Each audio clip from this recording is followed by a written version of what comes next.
Here we are at the Ryan Rare Books Room at the School of Architecture at the University of Notre Dame.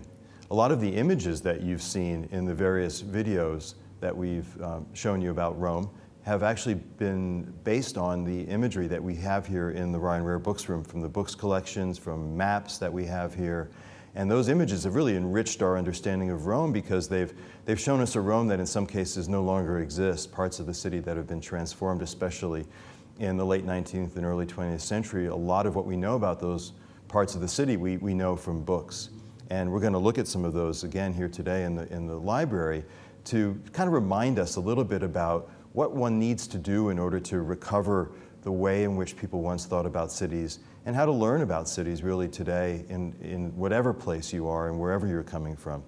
That's been one of the great things about the course for me, is hearing from everyone in the discussion forum about where you're coming from and the cities that matter to you. And I've learned a lot, actually, about the cities that everyone seems to be coming from around the world. Some cases rich with history, some cases quite new.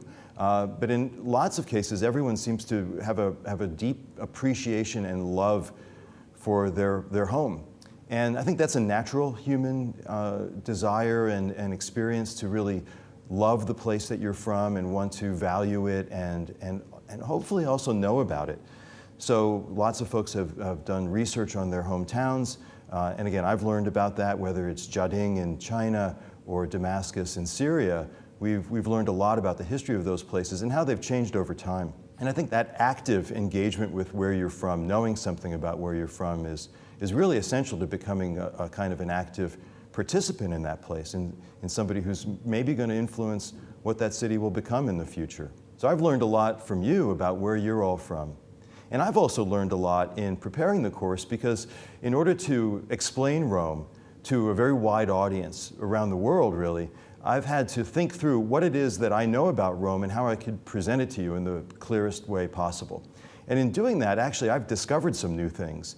I think the reading that I have of the Campidoglio, for example, and Michelangelo using perhaps Vitruvius' description of his basilica at Fano, that particular interpretation and the animation that we produced of that is really a kind of a new contribution to knowledge. So that's something that I learned a lot about in preparing for the course. I've had to think through things, figure out how to explain them, and in doing that, I've learned some new things that I'd never quite realized before, and hopefully, therefore, you've learned some new things. And that's also, I think, a kind of an aspect of what the course is meant to suggest, is that, you know, this kind of active engagement with your own history and past sometimes opens up new readings and possibilities. And that sense in which you're constantly alive to the possibilities, but also sort of invested enough to do research, is, I think, a really, again, essential aspect of knowing where you're from and feeling responsible for it. Piranesi, the great engraver, etcher of the 18th century, again, from whom we've had a few images in the course, was described by one of his biographers as, in his early years in Rome, constantly running between libraries and ruins and libraries. So he was looking up drawings of ancient buildings in books and what people knew about them historically.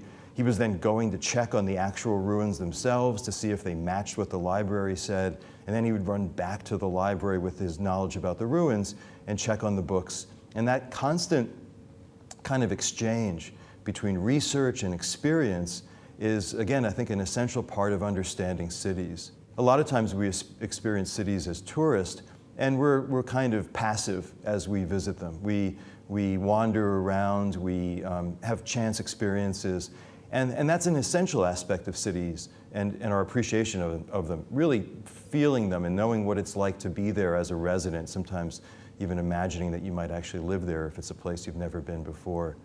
But in order to really know it, you have to dig a little bit. And there is lots of information around about the history of cities. And so I'd always encourage you, when you're visiting a new place, to try to learn something about its history, try to imagine how it grew and changed over time. And some of that, I hope you've realized you can get just from looking at maps. The ways in which I, in the introduction to the course, explained how you can read the map of Florence is really kind of a metaphor for the kind of experiences you can have in cities all over the world. And you can sort of, in a way, kind of imagine the history of a city based on how the map seems to suggest the city was founded and how it might have grown and changed over time.